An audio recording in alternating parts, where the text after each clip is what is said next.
Olá, meu povo, tudo bem? Eu sou Gleiciane Oliveira, você está aqui no Descomplicando a Psicanálise. E hoje a gente vai trabalhar com um tema que eu acho que você vai querer enviar esse vídeo para um monte de gente que ainda não se deu conta da diferença do tratamento em psicologia e psicanálise e, inclusive, não sabe qual é o efeito de se fazer uma análise.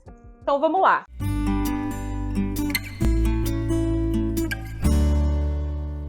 Primeira coisa é que a psicanálise ela não tem o mesmo trabalho que a psicologia e nem tem a mesma visão de sujeito que a psicologia, a sociologia ou a filosofia. A origem da psicanálise, inclusive, lá no Freud, tem a ver com um corte, uma separação que o Freud faz em relação ao sujeito cartesiano, visto pela filosofia, construído pela filosofia, e aquilo que o Freud está trazendo como o sujeito do inconsciente, termo, inclusive, que vai ser cunhado depois pelo próprio Lacan, mas que o Lacan vai visitar o Freud para pensar essa terminologia sujeito do inconsciente. Mas espera aí que eu sei que deve estar tudo meio complicado aí na sua cabeça. Vamos lá. A psicanálise tem uma visão fundamental da gente esclarecer aqui do homem na sua relação com a linguagem, com a fala. É daí que parte a construção do Freud, em escutar o que os doentes dos nervos falavam para o Freud naquela época, durante o tratamento. Foi a partir daí, a partir da escuta dessas pessoas, que o Freud vai dar um lugar diferente ao discurso, à fala. Então, a psicanálise tem essa concepção de uma relação entre o homem e a fala. E nessa relação, a gente não considera apenas aquilo que diz respeito ao corpo biológico, nem mesmo só aquilo que diz respeito ao corpo social.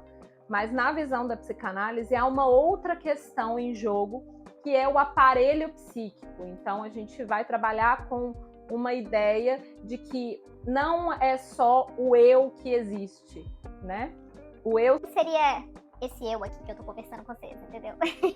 Existe alguma coisa que está para além desse eu, que seria o que o Freud chamou de inconsciente. Ele trabalhou esse conceito, ele cunhou esse conceito lá num texto que chama A Interpretação dos Sonhos. Não, esse texto não é a ideia de interpretação dos sonhos que vocês vão fazer aí, de que vocês vão ler lá e vão saber o que cada sonho significa. Não é isso.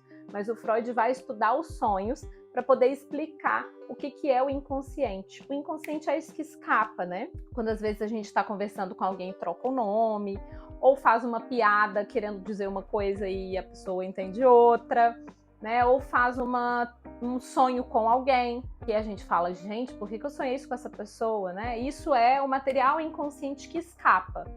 E é com isso que a gente vai trabalhar quando a gente vai para uma sessão com um psicanalista. Então vamos lá. Procurei um psicanalista, Gleice, o que vai acontecer? Ele vai te chamar para um atendimento e aí vocês vão sentar e vão conversar. Ele pode deixar claro, explicitamente ou implicitamente, que você pode falar o que você quiser ali naquele espaço. Por quê?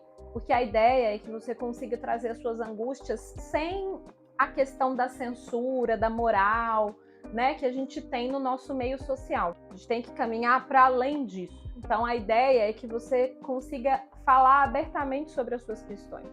Nossa, mas que coisa mais estranha. Inicialmente pode parecer um pouco estranho, mas aos poucos a gente vai descobrindo e redescobrindo coisas que antes só existiam aqui, dentro da nossa cabeça, ou que existiam apenas numa angústia inexplicável que não dava para trazer para a palavra. Mas aí, de repente, numa sessão de análise, você consegue construir uma elaboração de por que é que você tem sentido aquilo que você tem sentido, enquanto uma angústia que inicialmente não tem nome. Essa concepção da psicanálise de trabalhar a partir da associação livre é uma tentativa de que esse material inconsciente, que a gente não acessa só porque a gente quer, ele escapa, seja trazido à tona de uma forma em que o sujeito consiga trabalhar em torno disso. Então, que ele escute essas questões que escapam, que ele se escute, faça uma elaboração, possa construir uma nova saída, que essas coisas que existem só na cabeça ou só nas angústias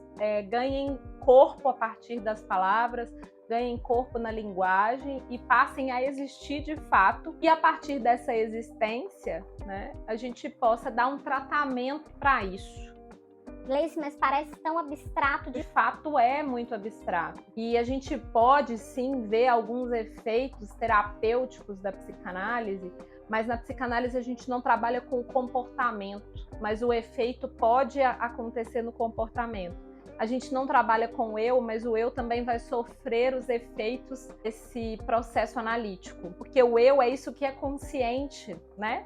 Então, no eu, a gente também sente os efeitos de uma análise, mas normalmente, quem aí já fez a análise vai poder lembrar disso aqui que eu vou dizer agora. A gente não sabe muito bem explicar o que acontece, que algumas coisas que chateavam muito passam a não chatear tanto, coisas que nos geravam tristeza, irritação, passam a não gerar, e a gente consegue se separar de coisas que nos geravam sofrimento de uma forma que não se sabe como.